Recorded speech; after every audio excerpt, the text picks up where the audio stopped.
protesti stoga moraju biti velika borba za odbranu pravne države, koju je Vučićev klovnokratski režim ukinuo po načelu čileanskog diktatora Pinočea, za prijatelje sve, a za neprijatelje zakon.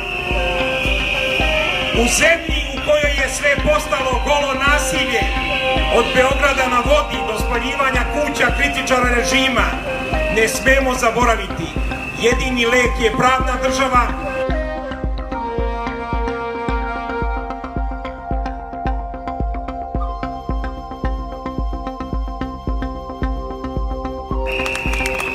Niko neće osvojiti slobodu sem nas.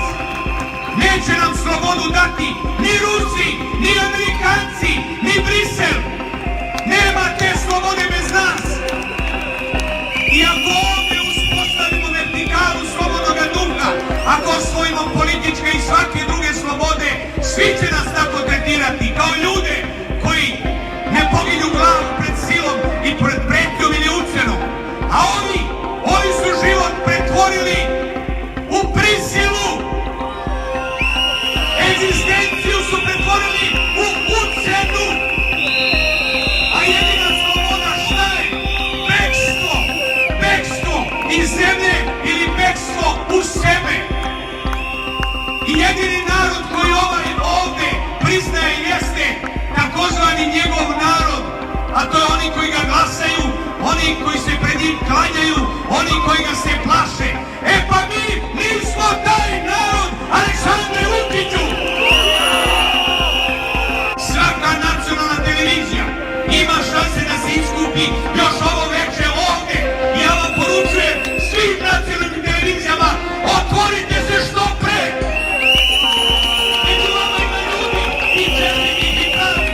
Ne sme se preskakati svoj narod. Ne sme se praviti glup pred životom i pred činjenicom da je slobodarski duh probuđen i Bog je izvrteo taj duh. Nikad ga više niko neće zaustaviti. I nemoj da vas lažu, nisu ovi protesti za smenu vlasti.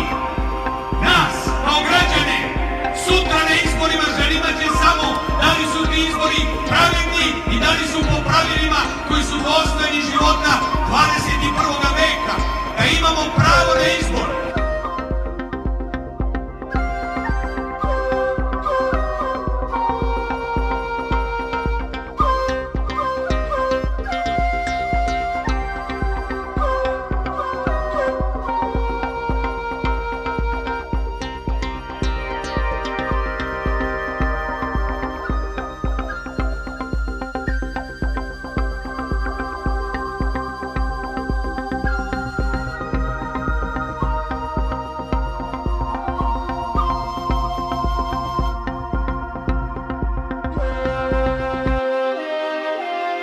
Treba da zna da smo svi mi koji smo na ulicama širom Srbije, svako od nas 1 od 5 miliona,